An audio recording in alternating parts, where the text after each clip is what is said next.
नमस्कार, बहुत बहुत स्वागत है आपका। आर्यभट्ट टाइम्स देख रहे हैं आप और मैं हूं आपके साथ तान्या सिंह। देखिए, मुजफ्फरपुर के कुढ़नी में दलित बेटी की मौत पर पूर्णिया के सांसद पप्पू यादव का गुस्सा फूट पड़ा है। उन्होंने तीखी प्रतिक्रिया देते हुए डॉक्टरों, सिस्टम और नेताओं को कटघरे में खड़ा कर दिया है। पप्पू यादव ने कहा कि जल्लाद डॉक्टर, जल्लाद व्यवस्था और जल्लाद नेता ने इस बेटी की जान ले ली। इससे शर्मनाक और कुछ नहीं हो सकता। उनका यह बयान न केवल प्रशासनिक लापरवाही पर सवाल उठाता है, बल्कि राज्य की संवेदनहीन राजनीति पर भी करारा प्रहार करता है। तो सबसे पहले आप इस वीडियो को सुनिए। हम यहाँ आ रहे थे संतोष के यहाँ, तो हमें पटना से खबर मिली कि जिस बेटी का बलात्कार, जो दलित था, मुजफ्फरपुर कुढ़नी में सामूहिक बलात्कार किए गए,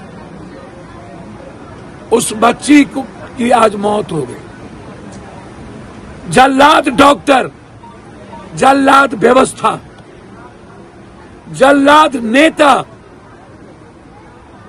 जल्लाद सरकार 9 घंटे तक वह बच्ची तड़पती रही। पीएमसीएच में उसको एडमिट नहीं लिया गया। कांग्रेस के प्रदेश अध्यक्ष को जानकारी मिली, कांग्रेस के कुछ साथी के द्वारा अन्य लोग वहां एडमिट करने गए। वहां के जल्लाद डॉक्टर ने फिर से एक बार अपने महारावण राज के सपोर्ट से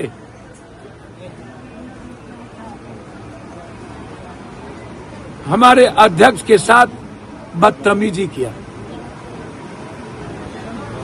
मैं बार बार कहता हूं, हमें इस सिस्टम के खिलाफ लड़ना होगा, हमें जल्लाद व्यवस्था के खिलाफ लड़ना होगा।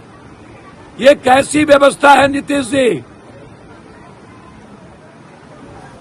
कि एक गरीब बेटी पढ़ाओ, बेटी बचाओ, एक गरीब बेटी को एडमिट होने में हंगामा के बाद 9 घंटा लग गया और आज वो बच्ची दम तोड़ दिया। उन्हें न्याय नहीं मिली और ना जाने डेली दर्जनों बच्ची बलात्कार के शिकार होते हैं। पूर्णिया के धमधा में 2 बच्ची गायब है, 2 दोस्त गायब है, कोई सुनने वाला नहीं। इस तरह हर दिन किसी न किसी गांव में, किसी न किसी ब्लॉक में, किसी न किसी शहर में ड्रग्सी,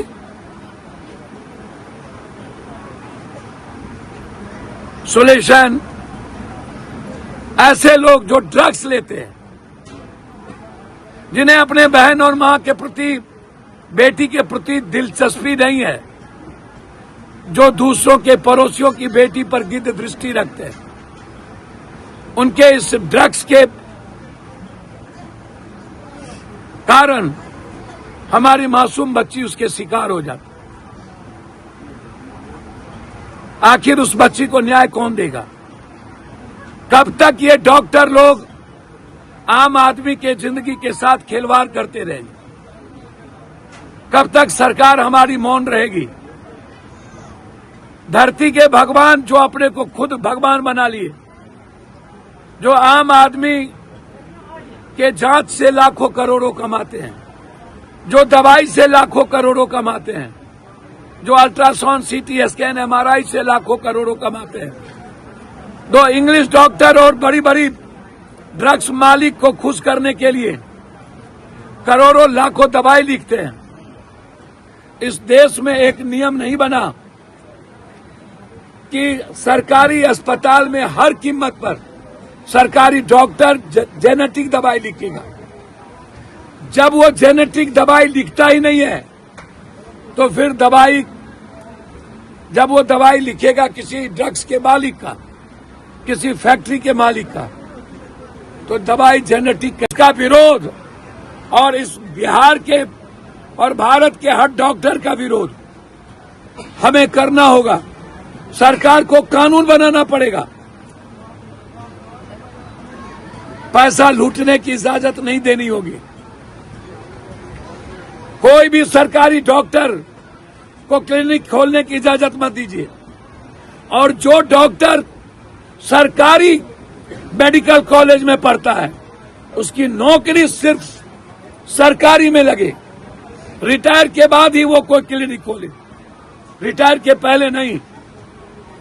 प्राइवेट में वो पढ़ता है, वो स्वतंत्र है क्लिनिक खोलने के लिए, लेकिन प्राइवेट में पढ़कर यदि वो किसी अस्पताल में नौकरी करता है तो तब तक उन्हें अस्पताल खोलने की इजाजत ना हो जब तक वो सरकार का पैसा उठाता है, जनता का पैसा उठाता है। दो जगह ये गलत होगा।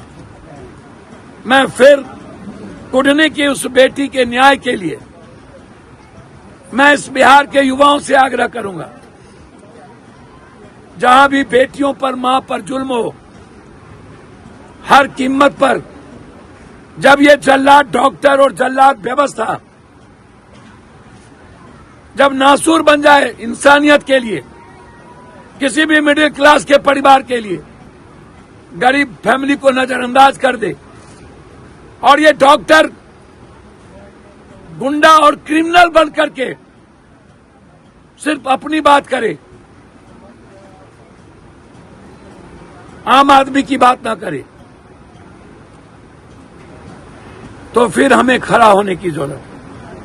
हमें पीएमसीएच और सभी सरकारी अस्पताल और कुकुर मुत्ते के तरह जो ये नर्सिंग होम खुल गया है, माफियाओं का, अपराधियों का, जो समाज को लूटता है, ऐसे नर्सिंग होम के खिलाफ हमें लड़ने की जरूरत है।